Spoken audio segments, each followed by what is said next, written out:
प्रश्न दो बिंदुओं 0,0 और 36,15 के बीच की दूरी ज्ञात कीजिए। इस प्रश्न में हमें दो बिंदुओं के बीच की दूरी ज्ञात करना है। किन दो बिंदुओं के बीच की दूरी ज्ञात करना है? जिनके निर्देशांक हमें दिए हैं। पहले बिंदु का निर्देशांक है 0,0 और दूसरे बिंदु का निर्देशांक है 36,15। ठीक है, इन दोनों बिंदुओं के बीच की दूरी हमें ज्ञात करना है। इस प्रश्न को हल करने के लिए हम लिखेंगे हल, और उसके बाद में क्या करेंगे, पहले वाले बिंदु को हम ए नाम दे देंगे और दूसरे वाले बिंदु को बी नाम दे देंगे। तो लिखेंगे माना कि बिंदु ए जिसके निर्देशांक 0,0 और बिंदु बी जिसके निर्देशांक 36,15 है। ठीक, अब हम यहाँ पर एक बात समझ लेते हैं। जैसे ये रहा हमारे पास में एक बिंदु जिसका नाम क्या है, P है। ठीक है, और इस बिंदु के निर्देशांक किस रूप में रहेंगे? x, y के रूप में रहेंगे। मतलब कोई भी बिंदु जिसके निर्देशांक होंगे वो x, y के रूप में, मतलब आगे वाली संख्या x रहेगी और कोमा लगा के पीछे वाली संख्या y रहेगी। ठीक है, अगर हमारे पास में दो बिंदु है A और B, ठीक है, तो इसमें इसके निर्देशांक कैसे रहेंगे? x और y दोनों जगह एक एक लिखा रहेगा नीचे, और दूसरा बिंदु है तो वहाँ x और y दोनों जगह दो दो लिखा रहेगा। ठीक है, मतलब पहले बिंदु के निर्देशांक x1, y1 के रूप में होंगे और दूसरे बिंदु के निर्देशांक x2, y2 के रूप में रहेंगे। ठीक है, अगर हमें इन दो बिंदुओं के बीच की दूरी ज्ञात करना है तो इन दोनों के बीच की दूरी को हम AB भी कह सकते हैं। अब हम आ जाते हैं हमारे प्रश्न पर, है ना।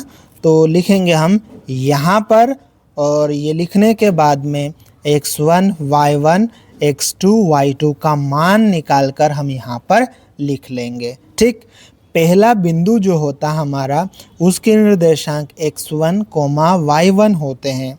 मतलब x1 का मान 0 और y1 का मान 0 हो जाएगा। ठीक है, तो हम यहाँ लिख लेंगे x1 बराबर 0 और y1 बराबर 0। ठीक, दूसरा बिंदु जो होता है उसके निर्देशांक x2, y2 के रूप में होते हैं। मतलब x2 का मान 36 और y2 का मान 15 हो जाएगा यहाँ पर। तो लिख लेते हैं x2 का मान 36 और y2 का मान 15।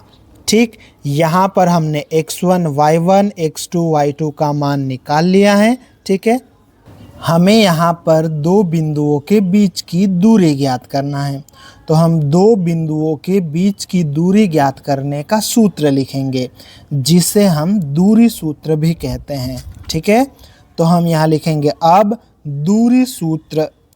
दूरी बराबर करनी के अंदर छोटे कोष्टक में x2 माइनस x1 पूरे का वर्ग प्लस अगले छोटे कोष्टक में y2 माइनस y1 पूरे का वर्ग।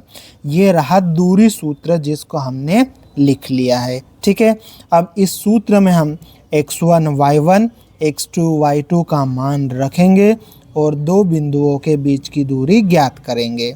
ठीक है, दूरी, दो बिंदु A और B के बीच की दूरी ज्ञात कर रहे हैं, तो दूरी की जगह पर हम AB भी लिख सकते हैं। फिर ये बराबर का चिन्ह, करनी के अंदर सब हमने लिख लिया है। अब हमें सिर्फ x1, y1 और x2, y2 का मान रखना है। x2 का मान कितना है हमारे पास में? x2 का मान 36, तो यहाँ लिख देंगे 36। फिर ये माइनस लगाई है। x1 का मान रखना है। x1 का मान कितना है? 0, हमने 0 रख दिया। ठीक, ये वर्ग वगैरह सब लगा है, ये प्लस, और ये कोष्टक के अंदर y2 का मान रखना है। y2 का मान कितना हमारे पास में? 15, तो हम यहाँ लिख देंगे, ये माइनस लगाई है। y1 का मान कितना है? 0, ये हमने यहाँ पर लिख दिया। ठीक, ये बराबर का चिन्ह हम यहाँ पर लगा लेंगे और बराबर के इधर AB तो चलता ही रहेगा। ठीक, अब आगे देखो, करनी के अंदर, है ना, 36 माइनस 0 क्या आएगा, 36 ही आएगा। तो ये 36 और इसका वर्ग प्लस इधर देखो 15 माइनस 0 क्या आएगा, 15 आएगा और इसका ये वर्ग। ठीक, अब आगे फिर से हम यहाँ बराबर का चिन्ह लगा लेते हैं करनी के अंदर। ठीक है, अब हम क्या करेंगे, 36 का वर्ग करेंगे। ठीक है, 36 का वर्ग करेंगे मतलब 36 गुणित 36 करके हम निकाल सकते हैं।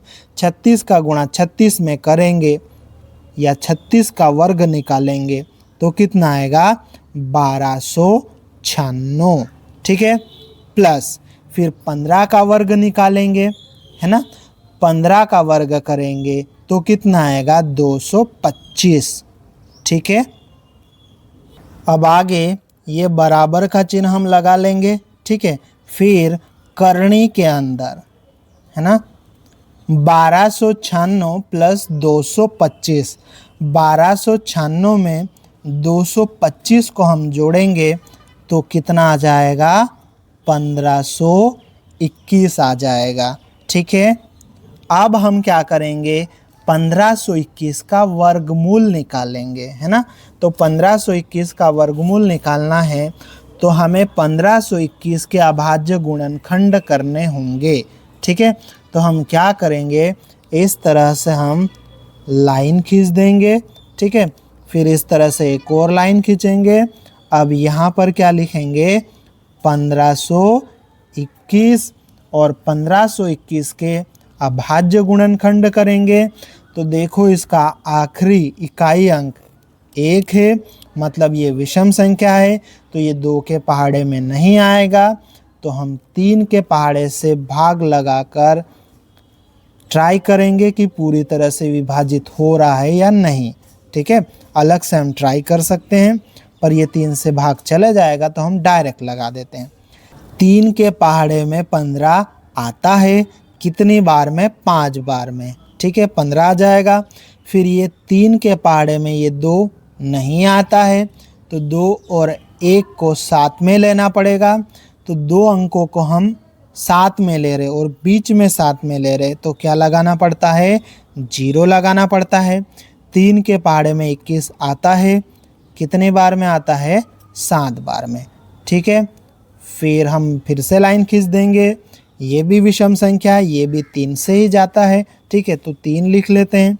3 के पहाड़े में 5 नहीं आता है, कितना आता है, 3, कितनी बार में, 1 बार में। ठीक है, 1 बार में कितना आया, 3, 5 में से 3 आया तो कितना बचा, 2, वो आगे चले जाएगा, कितना बन जाएगा, 20।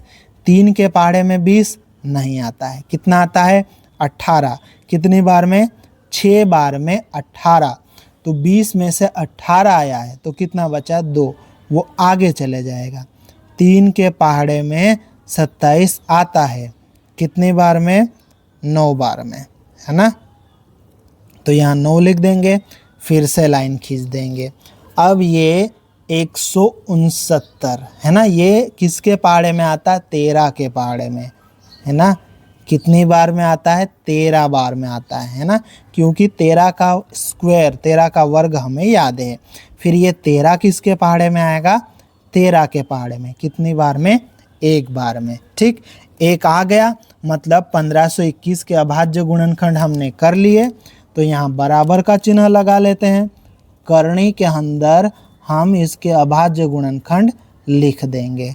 ठीक है, 3 गुणित 3 है ना, फिर गुणित 13 गुणित 13। ठीक है, इस तरह से हमने 1521 के अभाज्य गुणनखंड कर लिए। अब हम इसके जोड़े बना देते हैं, सबके जोड़े बन गए, है ना। तो यहाँ क्या होगा, इस जोड़े में से 3 बाहर आ जाएगा, इस जोड़े में से 13 बाहर आ जाएगा, है ना। और कोई बचा क्या जिसका जोड़ा नहीं बना हो, तो नहीं बचा, तो करनी भी लिखने की ज़रूरत नहीं है। ठीक है, तो इस तरह से ये बाहर निकल जाएगा, 3 गुणित 13।